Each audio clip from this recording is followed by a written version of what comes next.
Hello, j'espère que vous allez bien et que vous êtes en forme. Je vais vous présenter donc le budget du mois de février, où j'utilise un bloc-notes et un crayon aujourd'hui. On change encore, on essaye de trouver la meilleure méthode pour les vidéos que vous puissiez voir au mieux et en zoom. Je pense que, n'hésitez pas à me dire, mais je pense que c'est pas mal. On verra les prochaines vidéos. Qu'est-ce que je vous mets comme propos.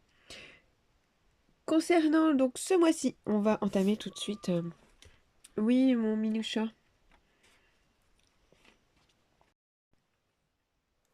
Alors, ce mois-ci, j'ai un revenu de 2251,10 €. J'espère que vous voyez bien. Ouais, ça sera mieux dans le cadre, hein, tant qu'à faire. Donc, je disais 2251,10 €. Sur ce montant, on a... alors, il y a plusieurs choses. Donc, on va quand même partir donc, du salaire. Donc, moi, j'ai besoin de 1557,96 € sur lequel, comme d'habitude, je vais enlever le carburant. Donc, je vais mettre de côté 40 € de carburant, parce il m'en reste au niveau de la jauge. Donc, avec 40, ça suffira. Je pense qu'on sera pas loin du plein.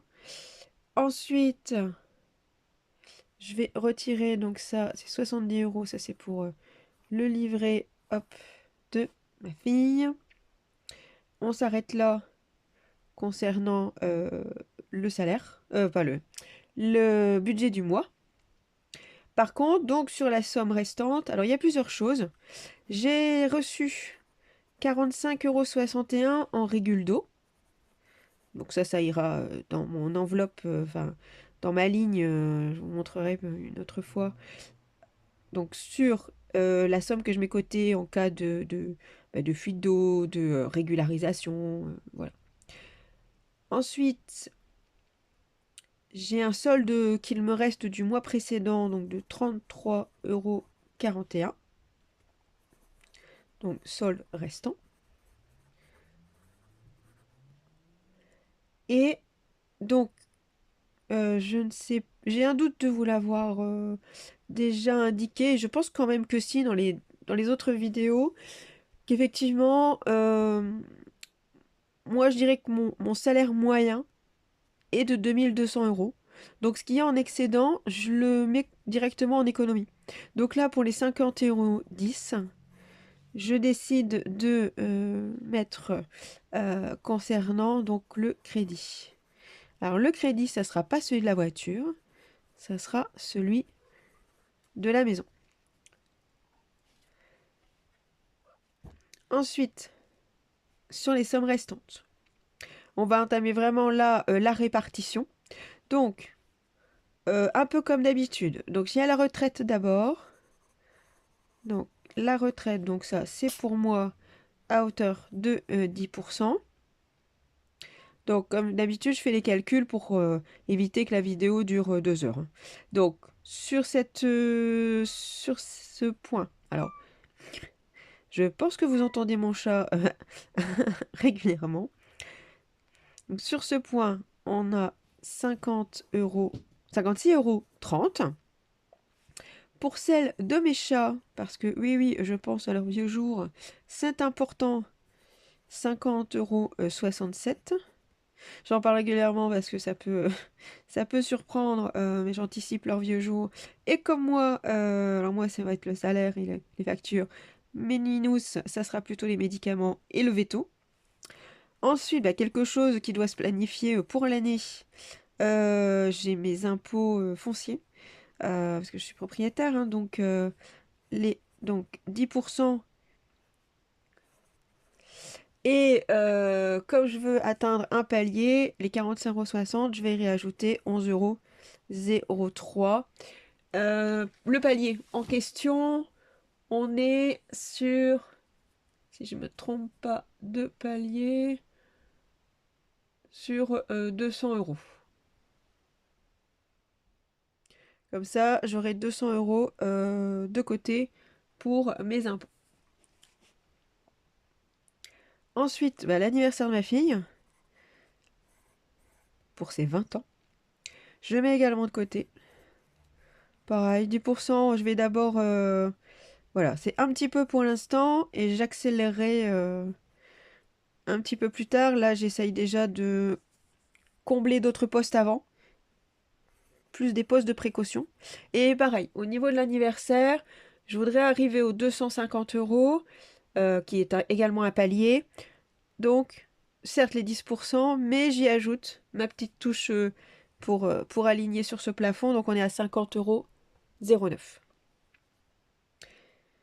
On va quand même se mettre un peu de côté aussi, tant qu'à faire parler de précaution, sur un salaire. Donc, à équivalent de 3 mois,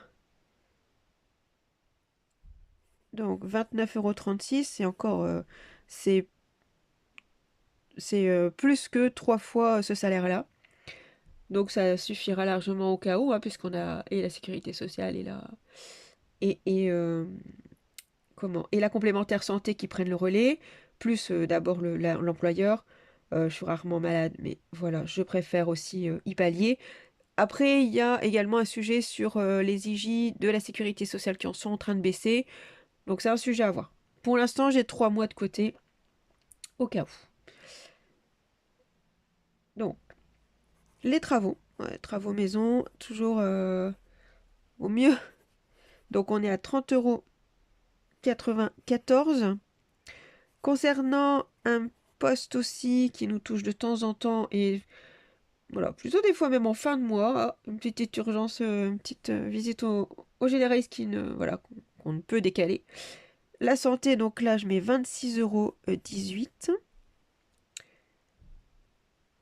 Je regarde un peu la santé, 26,18 €. C'est pour arriver en fait à également un palier, donc là, de 100 €. J'étais au départ sur un palier de 100 € sur la santé et ça s'arrêtait là. Mais durant l'année, j'ai dû refaire les semelles de ma fille. On est remboursé au niveau de la complémentaire santé, hein, après la sécu. Sauf que, avec un petit reste à charge, mais vraiment, ça ne vaut pas que je change de régime pour ça. Mais justement, je me dis, on sait jamais. Et puis de toute façon, on a d'abord dû les avancer.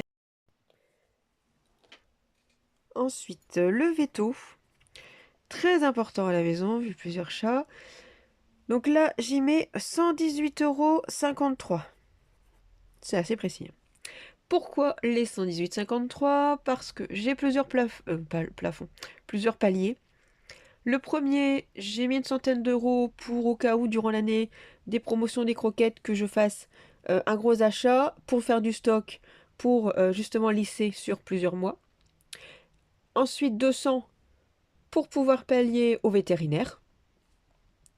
Euh, et j'ai également un troisième palier de 700 € là pour équivalent d'une hospitalisation au cas où. On a déjà eu le cas sur 2 fois sur un de mes chats et on a failli encore cette année. Donc forcément, c'est vraiment quelque chose auquel je tends par sécurité. Ensuite, dernier point, on est sur le frigo. On est sur le frigo à hauteur de 104,38 €. Là aussi pour atteindre encore un palier qui sera, sans erreur de ma part, de 200 €. Je verrai, il faut que je regarde justement un comparatif. Quelles sont les gammes actuellement, les classes A qui ont été modifiées depuis mon dernier achat de frigo congélo, même un peu avant. Donc voir quelles caractéristiques, pour savoir quel budget je me mets. Moi je veux un frigo congélo armoire. Celui qu'on a surgèle vraiment. Alors, l'option de... Enfin, c'est même pas une... C'est intégré, donc on ne parle même pas d'option. La caractéristique d'éviter qu'il y ait du givre à l'intérieur du congélateur fonctionne très bien. Sauf que elle marche tellement bien par contre, elle congèle, enfin, elle régule, le caractéristique régule tellement bien la température et il travaille que, certes, il n'y a pas de gel, mais par contre, ça surgèle vraiment les aliments. On a de la glace à l'intérieur des sachets. On voit que certaines viandes ont été touchées par le froid alors qu'elles sont depuis quand même peu dans le congélateur par rapport à une capacité classique et une durée sur laquelle certains plats peuvent être dans le congélo. Donc, moi, je trouve que c'est dangereux pour notre santé.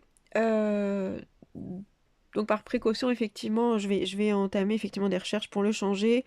Et bah voilà, j'en reparlerai peut-être plus tard. En tout cas, voilà, c'est pour pallier de façon assez, je dirais, importante. En tout cas, pour atteindre des plafonds, pour accélérer un peu certains postes, pour les atteindre certains plus vite, pour pouvoir, bah, une fois qu'ils seront terminés, pouvoir vraiment me concentrer sur d'autres plafonds.